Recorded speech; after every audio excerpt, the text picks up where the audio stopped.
I am convinced that God did not create woman to be in the shadow of man. God created women to give birth to the next generation. Not only to provide the womb, but to contribute 1/2 of her DNA to every child. Adam needed a helpmeet, all right, but it was to help him populate the earth because he was created with only 1/2 of the equipment needed.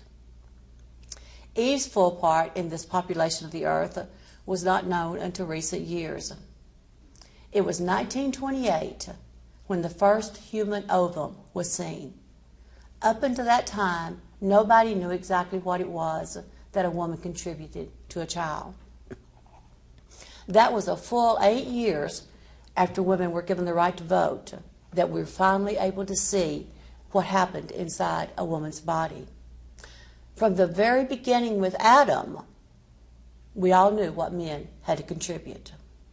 It was that lack of knowledge that was the beginning of women's subjugation. It was not a perfect society back in Bible days. Marriage was not perfect, even with all the submitting going on. The Apostle Paul himself cautioned husbands to love their wives as they love themselves, and to take care of their wives like they would take care of their own bodies. In other words, men, you wouldn't give yourself a black eye, don't give her one. Helen Reddy wrote I Am Woman in 1970. That was just after the Civil Rights Act of 1964. This was a very important act that was passed in 1964, and I truly did not understand the meaning of it until I began reading about this and knowing what it was. Like so many people, I thought it was an act that gave African Americans freedom. In my mind, that's what I thought. I kept thinking that's what it was. Now, I should have known better because I was a office worker in 1961, and the office that I worked in was under the old rules. When a woman got pregnant, married, no matter what, at 3 months, she had to quit work. Her job was not promised her. She was not told that she could come back or nothing. You can't do that to women today. You can't tell them just because you're going to have a baby that you can't come back to work. Women were, for the first time, given more opportunities to go to college. They were given opportunities to be positions that most men had already had. The help wanted section. You remember the help wanted section? Did any of you have to look for a job and remember what the help wanted section looked like? When I first started looking for a job, it said women, men, and the two were not the same. Today, when you look for a job, it does not say woman or man. They can't classify that. It opens up more jobs to women and positions to women, and so many women today do not know that. They're too young, for one thing, to know that that's the way it used to be back in the good old days. That's the way it used to be back in those days, that women could not aspire to be what the men could always be. The Civil Rights Act of 1964, African Americans and women got the same rights that white men already had. When this law was about to be passed, it did not say sex is the word they used at that time, meaning gender. It did not say that. But someone went in and wrote that into this law, hoping that it would not pass because it had gender. It passed anyway.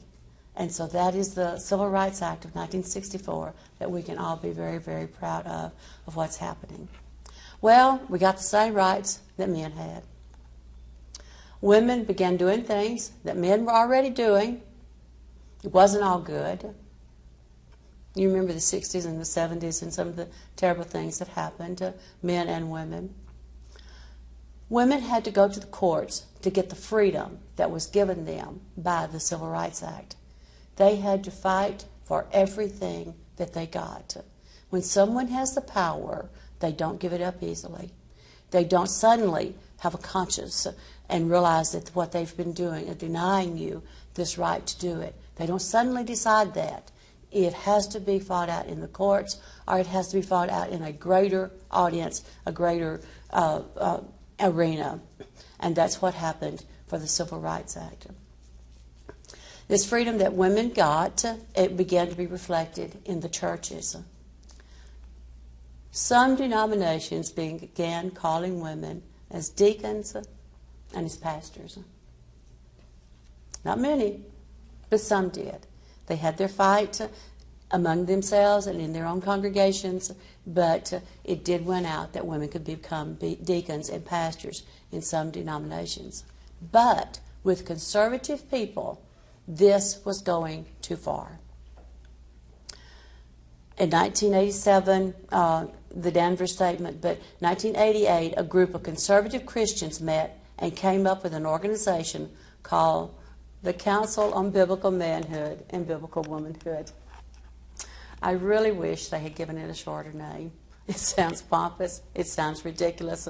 And by the time I said it so many times, I'm actually tired of saying it.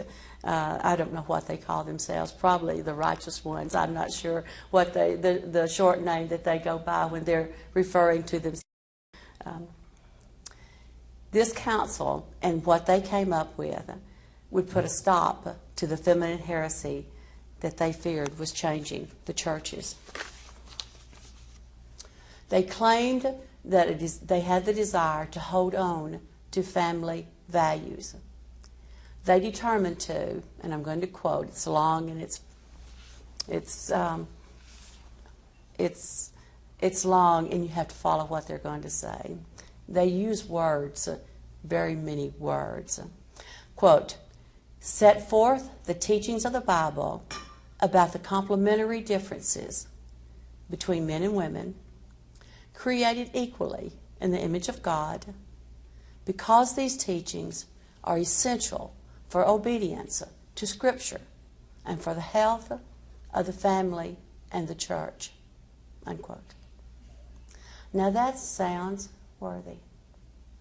We all want to hold on to family values. We all want our families and our children to grow up in a Christian home. Understand, before the Civil Rights Act of 1964, they had never felt a need to call for the men to have better behavior.